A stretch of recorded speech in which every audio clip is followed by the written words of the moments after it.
Hey guys, welcome to 30 days of intermittent fasting challenge. ఈ రోజు వచ్చేసి డే 12. సో ఈ రోజు నేను ఏం తింటాను, ఏం చేస్తాను అనేది ఈ వీడియోలో చూపిస్తాను, వచ్చేయండి. సో రోజు లాగానే ఈ రోజు కూడా వామ్ వాటర్ తో డే ని స్టార్ట్ చేశాను.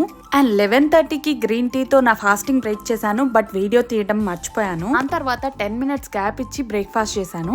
ఈ రోజు బ్రేక్ఫాస్ట్ కి వచ్చేసి దోశ విత్ పల్లి చట్నీ. బ్రేక్ఫాస్ట్ కి నేను 2 దోసాస్ తిన్నాను, అందుకే అస్సలు లంచ్ చేయాలనిపించలేదు, అదే హెవీగా అనిపించిండే నాకు. అండ్ ఈవినింగ్ వచ్చేసి సబ్జా సీడ్ వాటర్ కంప్లీట్ చేశాను. అంటే ఇదేం సపరేట్ గా తీసుకోవట్లేదు, నా 2.5 liters వాటర్ టార్గెట్ లోనే ఇంక్లూడ్ చేసుకొని తాగుతున్నాను. స్నాక్స్ కి వచ్చేసి ఒక బనానా తీసుకున్నాను. ఆఫ్టర్నూన్ లంచ్ ఏం చేయలేదు కాబట్టి నైట్ కి వచ్చేసి కొంచెం రైస్, ఒక 100 grams రైస్ తీసుకున్నాను. అండ్ ఒక పాలక్ రోటీ, అండ్ కర్రీకి వచ్చేసి పాలకూర.